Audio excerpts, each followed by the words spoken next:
Et pourquoi ça ne marche pas? Tout simplement parce que 195 États se retrouvent dans ces COP, dans ces conférences annuelles, mais ces 195 États défendent d'abord leur intérêt national et non pas les intérêts de l'humanité. Nous n'avons pas dans le monde actuel aujourd'hui de forum, de lieu où l'on peut débattre des problèmes de la planète. Ça n'existe pas. Nous n'avons que 195 États qui défendent d'abord leur intérêt national. Et c'est ça le principal problème. Nous sommes dans un système, comme on disait, westphalien, Westphalie, c'est-à-dire que les États nationaux sont les principaux, les seuls acteurs internationaux. Ils ne tolèrent ni ingérence, ni supranationalité. Le seul endroit au monde où il y a un peu de supranationalité, c'est l'Union européenne. Bravo l'Union européenne. Je vous donne l'exemple le plus frappant, c'est que lorsque dans l'Union européenne, les chefs d'État des 27 États membres, ils n'ont pas toujours été 27, mais enfin disons les 27 États membres, décident ensemble de réduire de 40% leurs émissions, ils s'adressent à un organisme qui s'appelle la Commission. Et ils disent à la Commission, peux-tu nous faire une feuille de route pour les 27 États membres? La Commission se met au travail et elle dit, je propose que la Pologne fasse ça, l'Espagne ça, l'Estonie fasse ça, etc.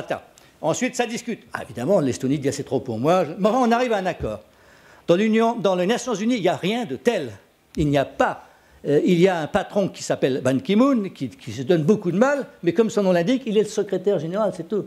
Il n'est pas le président de rien du tout. Et donc, le secrétariat des Nations Unies n'a pas le droit de mettre sur la table une proposition ou une feuille de route pour les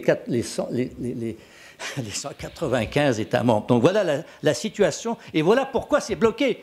Alors que cette négociation, au départ, avait commencé assez vite. Elle avait commencé en un an et demi presque. On s'était mis d'accord sur une grande convention en 92, parce qu'à l'époque, l'Union soviétique avait disparu. Les gens se disaient, ça y est, il n'y a plus d'ennemis dans le monde, c'est formidable. Etc.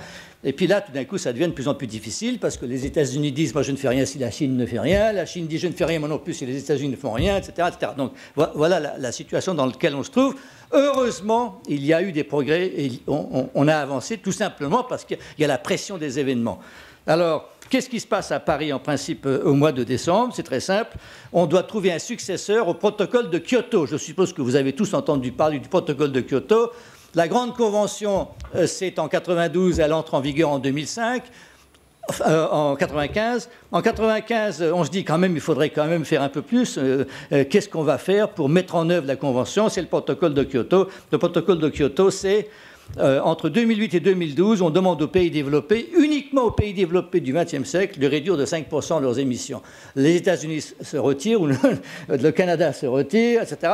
Et il n'y a que l'Union européenne, en fait, qui a réussi à faire cela.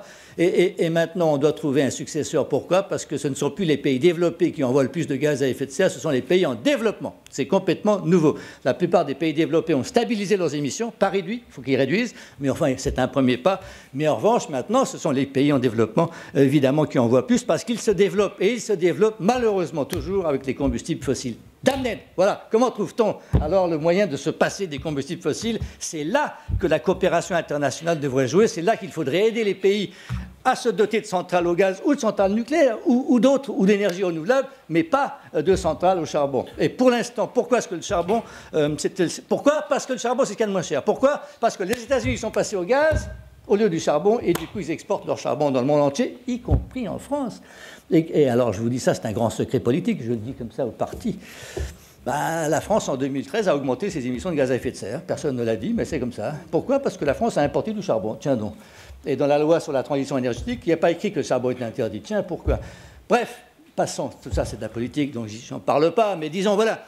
Donc, on agite de grandes choses, mais voilà où on en est.